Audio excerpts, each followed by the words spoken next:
All right, so this is chapter 4.1. We're going to be talking about verifying trigonometric identities.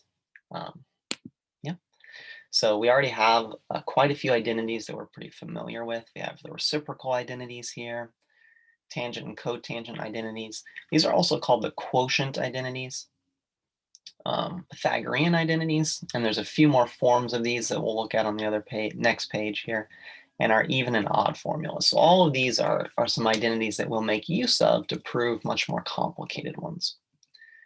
So some more versions of the Pythagorean identities. So these are kind of our three basic ones. Sine squared plus cosine squared equals 1, and then we have some different forms of them, just solving for different things. So for instance, our second identity is solve for tangent squared here. These different forms can just sort of be useful to have. I definitely recommend you have a formula sheet accessible to you as you're working on these. It'll definitely make your life a lot easier. All right, so what is an identity? An identity is different than an equation. So I want to talk about that here. So an identity is true for all possible values of our variable. So that's what makes it really different. It's always true no matter what value the variables take on. Whereas an equation is only true for certain values. And that's what makes it an equation, right? We usually solve equations to figure out those certain values that make it true. So here's a couple examples. Here's an equation, 2x plus 7 equals 15. And hopefully you can see that this equation would only be true for x equals 4. 2 times 4 is 8, plus 7 is 15. So it is a true equation, but it's only true for one value of x. Whereas right here, we have something that's an identity. This will actually be true for all values of x. And that's because the sides of this equation are actually algebraically equivalent to one another. What I can do is I can expand this out. I can actually do multiplication of x plus 3 times x plus 3 and demonstrate that it is the exact same thing as this. So therefore, no matter which value of x I plug in here, this is always going to be true, right? Because when I do multiply that out, I get x squared plus 3x, which gives me 6x plus 9, which again is exactly the same as here. So no matter what I plug in for x, it's going to be true. That makes this an identity. Just kind of an important distinction since we are going to be working with identities here, and we want to make sure to know that. So we are going to be doing something that's called establishing trig identities or verifying a trig identity. We're going to be using our basic trig identities, the reciprocals, the quotient, Pythagorean, those things that we looked at on the previous slides, and we're going to try to demonstrate that both sides of the identity that we're given are algebraically equivalent. So we're going to try to show that these two sides are actually equal to each other using our basic identities. So here's a real simple example. I'm going to go ahead and rewrite some of these things. So I'm going to rewrite secant using the reciprocal identity. Secant is the reciprocal of cosine. So I can rewrite this as 1 over cosine theta times sine theta. When we're solving or verifying these identities, I don't mean to use the word solve. When we're verifying these identities or establishing these identities, we're only going to work with one side and show that it equals the other side. So I'm going to be manipulating this left-hand side to demonstrate that it is equal to this. Anyway, I multiply these together. Sine times 1, that's just going to give me sine theta on the top, and then cosine theta on the bottom. Well, hopefully we recognize right here that this is actually equal to tangent using one of our quotient identities, that tangent theta is equal to that.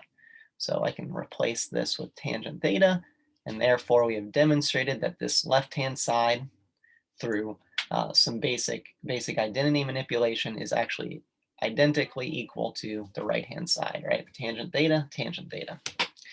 In this way, we have established or verified that this trig identity is true. This one was kind of easy, not too difficult. We'll start pretty easy and we will work our way up to some that are quite complicated. Okay, let's go ahead and clear this and move forward. So some guidelines here. Feel free to pause this and read through. I'm going to go ahead and just go through them, but generally when you're doing an identity, we're only going to work with one side and show that it's equivalent to the other side. It's almost always best to start with the side that we determine to be more complicated. We'll talk more about that. Maybe that's not always the best approach, but generally it is. Work with the one that's more complicated, try to reduce it down to match up with the one on the other side. We're going to oftentimes, but not always, make sure we rewrite sums and differences of fractions. So if we have two fractions that are added together, combine those together to get a common denominator. That's true, except for a few maybe cases, and we'll see those as we go through. Sometimes just rewriting things in terms of sine and cosine will help us. This is a very, very, very common technique that we're going to use. We have identities that allow us to write all of the other trig functions in terms of only sine and cosine. So for instance, just as a small example, tangent can be written as sine over cosine. This is one of our quotient identities or tangent cotangent identities. So if we have tangent in our identity, we can replace it with this. Doing that with all of our trig functions, making some type of replacement this way is very, very helpful and will allow us to solve many, many of these identity problems. As you're going, make sure you keep your goal in mind. So make sure you know if you're manipulating that one side, make sure you know what it needs to look like in the end. That will give you some ideas about what techniques to try. And the last step is, and very important, do not treat the identity in the same way we would an equation. So we're not going to be adding, subtracting, multiplying, or dividing to both sides. That's a solving equations technique, and that is not something that we do with identities. We work with the sides independently with one another and only manipulate one side at a time. In general, we're going to stick to all of our work being on a single side of our identity, and we won't be adding, subtracting, and multiplying to both sides. Okay, let's go ahead and move forward. Actually look at a couple examples here.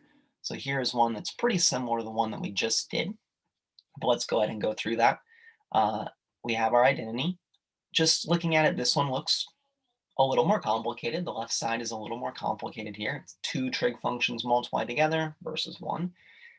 So we're going to work on this side, and we're going to use our basic identities to rewrite everything in terms of sine and cosine. If you're not sure how to go, that's always an excellent first step. So let's go ahead and do that. Cosecant can be written as 1 over sine.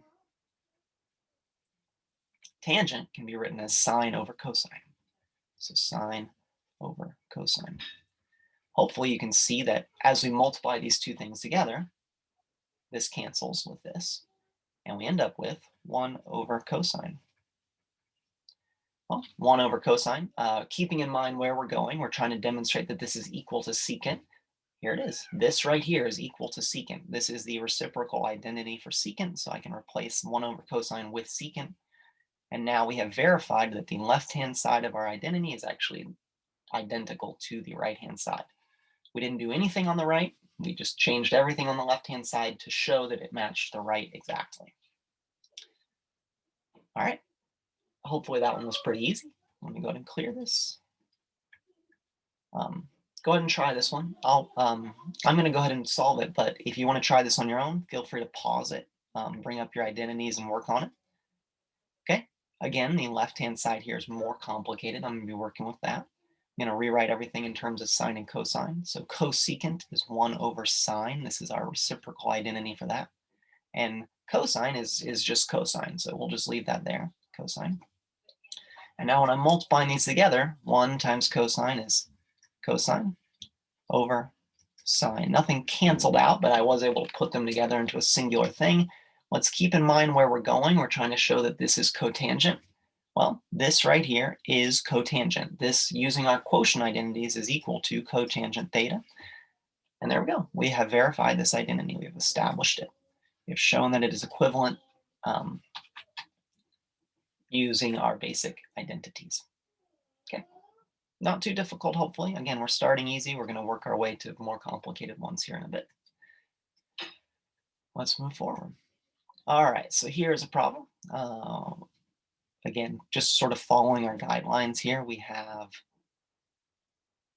this side is way more complicated than this side. There's a trig function on the outside of these parentheses that would be distributed in, and there's only a single trig function over here. So this left side again is way more complicated. There are many ways that we could go about this problem. We could try to add these together. We'd have to get a common denominator. That might be kind of messy. I'm going to start, if you're not sure where to start, I'm going to start with writing everything in terms of sine and cosine. So this is already, oops, first one is already done. We already have cosine there. So we'll just write that, cosine theta. Tangent is sine over cosine. So sine theta over cosine theta. Plus cotangent is cosine theta over sine theta. You're going to really get comfortable with these quotient identities that we use right here to rewrite tangent and cotangent, and also the reciprocal identities that we'll use to rewrite things like cosecant or secant. Let's bear in mind where we're trying to get to, right? We want to show that it's equal to cosecant, but in terms of sine and cosine, that's the same thing as 1 over sine, right? So if we can get to 1 over sine, that's what we're looking for. Anyway, let's simplify this a little bit more. We have this cosine outside of the parentheses. We can distribute it in and kind of see what happens. So when I do that, I'll go ahead and write this out. I would probably do this a little bit shorthand, but I'm going to write everything out. So I do cosine theta times sine theta over cosine theta. That's my first one, right? When I multiply it by this, it multiplies into the numerator, and the cosines actually end up canceling out. And then for my second one, I have cosine theta times cosine theta. Cosine theta times cosine theta. We're going to be rewriting that as cosine squared theta. So I end up with sine theta plus cosine squared theta over sine theta. Now, again, this is looking a little bit complicated. I'm not quite sure how we're going to end up getting into cosecant, but just kind of thinking about things here. I don't see an obvious thing to do, but I can add these two things together. Currently, I do not have a common denominator. All right, as you see this right here, I do not have a common denominator, but I can get one. I can multiply this fraction by sine over sine so that I end up getting a common denominator. And so that is maybe the approach to take here. So I'm going to be multiplying this fraction on the left by sine theta over sine theta. This will give me a common denominator of sine theta, which I can then use to put these together.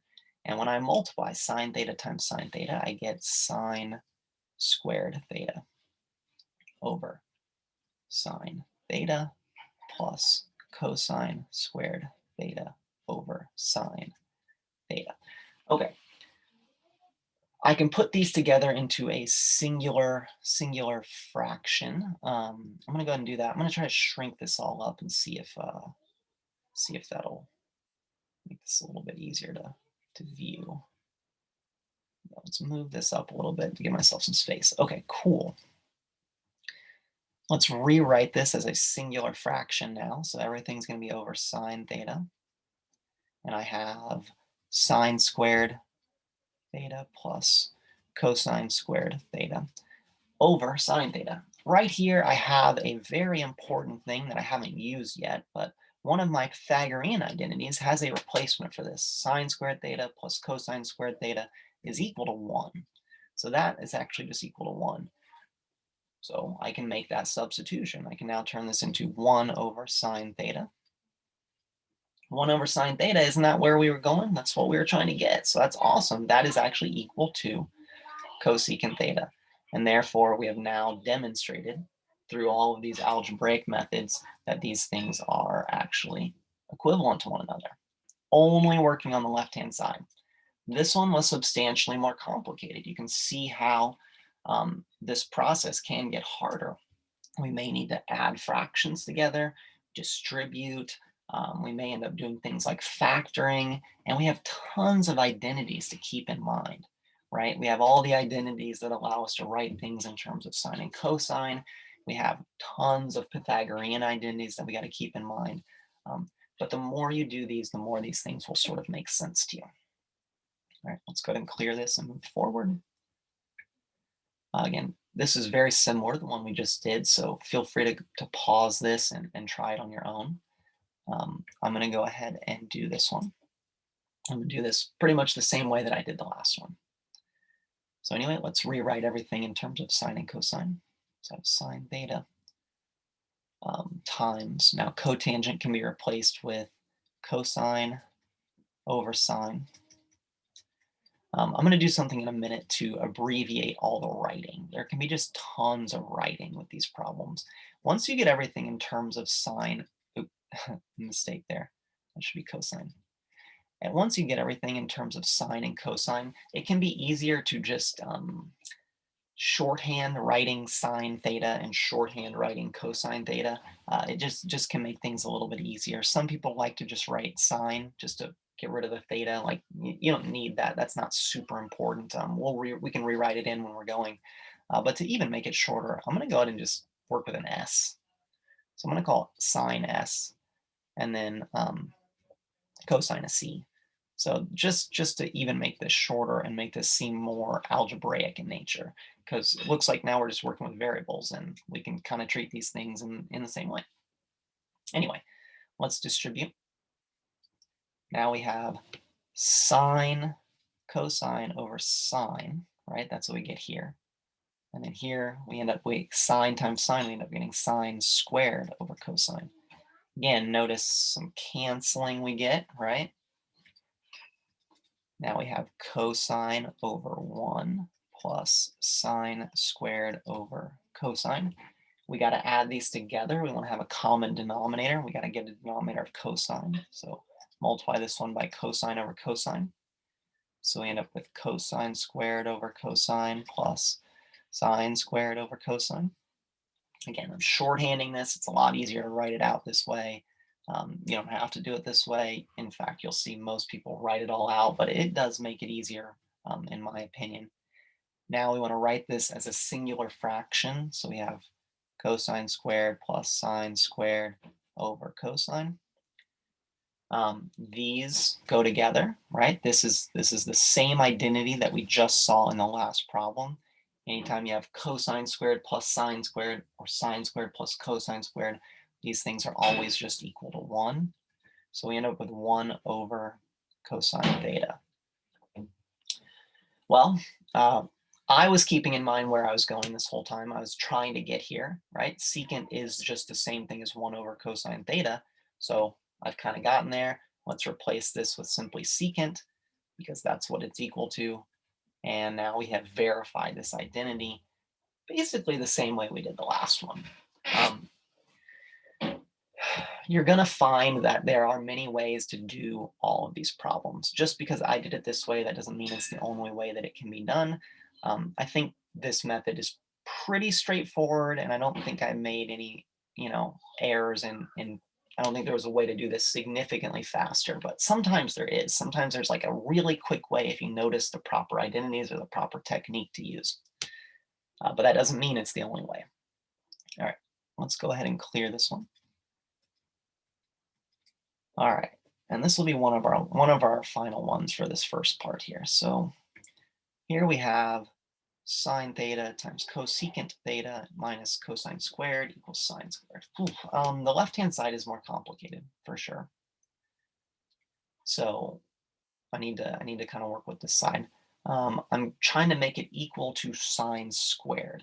Just that piece, knowing that I don't even have sine squared over here, leads me to believe that at some point I will need to use a Pythagorean identity to change some of these things around. I don't know when, but at some point I may need to use a Pythagorean identity. All right, when in doubt, write things in terms of sine and cosine. So here it's mostly accomplished. The only thing that I have is this can be written as 1 over cosine. So sine theta times, sorry, that can be written as 1 over sine theta. I think I misspoke, right? The reciprocal of sine is cosecant. Again, you could shorthand this if that is your preference. Here, these cancel, but I'm not going to. This one's not going to be too long. That cancels, and I end up with this, 1 minus cosine squared theta. All right, what to do now? I want to make it equal to sine squared. There are a few different approaches, but they are all based on this identity, that sine squared plus cosine squared equals 1. They're all going to be based on this particular Pythagorean identity. I can make tons of substitutions. If I manipulate this equation around, I can actually show, right, if I just subtract cosine squared on both sides, I'm going to end up with sine squared theta equals 1 minus cosine squared theta. This is the most straightforward and simplest way to solve this problem. That means that this 1 minus cosine squared theta can be replaced with sine squared theta. So this right here can be replaced with just sine squared theta. This is one of the versions of this particular Pythagorean identity. It's not the only way to do it, but if I did it this way, I'm done. I have demonstrated that the left-hand side is equivalent to the right-hand side. Not the only way to do it, though. I could go about this in a slightly different manner. Again, many methods that are even similar to one another. I could even do this. I could even replace 1 with sine squared plus cosine squared. Just see what that looks like. Sine squared plus cosine squared. Seems silly because I'm making it more complicated versus this, but you know, it works. And now I have plus cosine squared and minus cosine squared, which cancel each other out, leaving us with just sine squared theta. Any way that I end up using this particular Pythagorean identity to help me simplify this down does end up working and demonstrating that this identity is correct. It is valid. Okay. Noticing how to apply these Pythagorean identities is going to take some practice, and I definitely recommend having them on hand as you're doing these problems. All right, let's go ahead. And I want you guys to be trying these as homework here. So do 1 through 4 on the Trig Identities worksheet. I have made a video going over these that's already posted up there. So as you're doing them, if you have trouble, watch it, check it out. Anyway, see you guys in part 2.